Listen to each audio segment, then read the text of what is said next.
Do you remember the worst person you've ever encountered? What effect did they have on your life? Listen to this story. It says, good morning, Kweku. I want to share this because I am scared right now. There was this guy I dated. We met in 2016 when I was returning around 11 p.m. from a pens down hangout. I had just completed senior high school. He said he was in town for a while just to work, so he would be going back to Accra after 2 months. He managed to get me to accept his proposal that same night after walking me all the way home. His name that I still remember was Obed. I had a small phone back then, so I gave him my contact.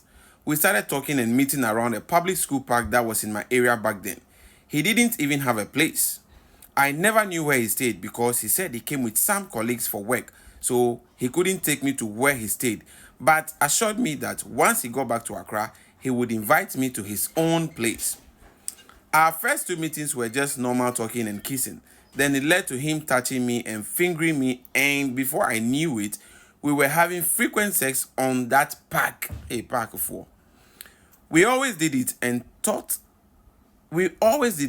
it was nice because I loved it, it was equally risky.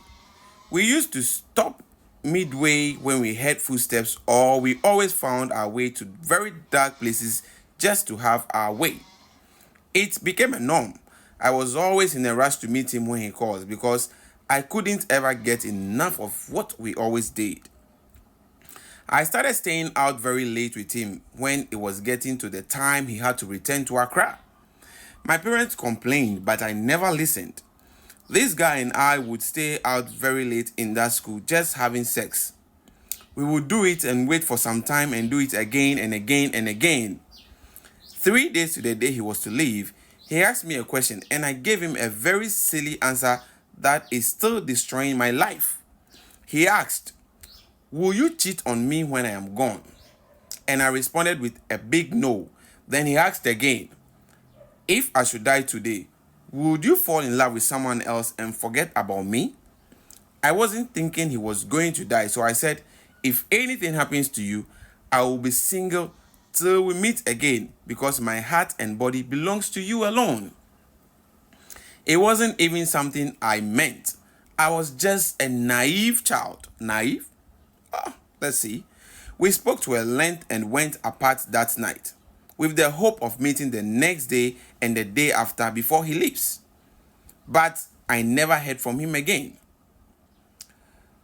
The next day and every day after that day, his number never went through. I couldn't reach him, and when I went to where he said he worked, they didn't even know anyone there by that name. I moved on. I eventually decided to stop waiting on him after about the 7th month. Then this guy back in school who was my senior came into the picture. We started talking and eventually dating. Everything was going well until I had agreed to go and see this guy. Then I called and was told he died the night before. That was in 2017. In 2018, I fell in love with another guy. I was in the university by then. Our relationship was going well until I visited him in his hostel one day. We didn't even do anything, but he also died the next day. I became worried, but it still felt like it wasn't my fault. I was thinking it was a coincidence until it happened the 3rd and the 4th time. Then I knew it might be me. I dedicated my life to praying and worshiping God. I went to church and focused on myself. I didn't date again until 2022 when I was almost done with my national service. I met this man who wanted me. I liked him too, but I couldn't date him because I was scared. He persisted, so I one day decided to give him a try. I thought it was the best thing to do because I had been praying all the years I was single. So I wanted to use him to check if everything was okay with me. Just about a month into the relationship, the man also died. Jesus Christ of Nazareth. At that point, I became so scared of myself. I cried. My life suddenly became miserable because I realized something was indeed wrong with me at that point. I told my mother everything from the beginning to the end. She asked if I had dated someone before meeting the strange guy from the night I was returning from Pensdown, and I said yes. My first boyfriend, and he's even still alive, though we dated for over a year before breaking up. And he's even the one that took my virginity. So my mother and I concluded that it was Obed, the guy from the night I was returning from the pens down. At first, we moved from church to church. We prayed, and many pastors told us different things. I went through many deliverances and fasting. I was confirmed delivered by one pastor.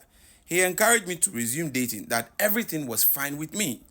So in September 2023, I started dating one man from where I completed my national service. Everything was going well. He came to the house to see me and even got to know my mom. The reason I introduced him to my mom from the beginning was because my mom knew my situation. One day we spoke late into the night and went to bed. The next day, he was found dead in his room. My mom and I had to resume seeking solution again. As I speak, we've gone to many places. We aren't even doing church anymore. We aren't getting any proper help. Last year, another guy had to die in my hands. It's becoming too much. I think this is about the 8th or ninth guy. Charlie, my story really makes me sad. I don't know what I did to receive such a curse. Please help me. People can't even help me. It's just money we've been wasting. Will I be single forever? She's asking. Everyone is saying I slept with a spirit and promised it that I am his forever. But they are not helping me. Can I get someone to help? I want to be free and love again. Please help me. I have lost so many people just because I am trying to love. Will I not have a family like everyone else? Please share for me. All right, so this story is not funny. Not funny at all. This is actually very scary and dangerous. Let's hear what you think in the comment section. Remember to like, share, and subscribe.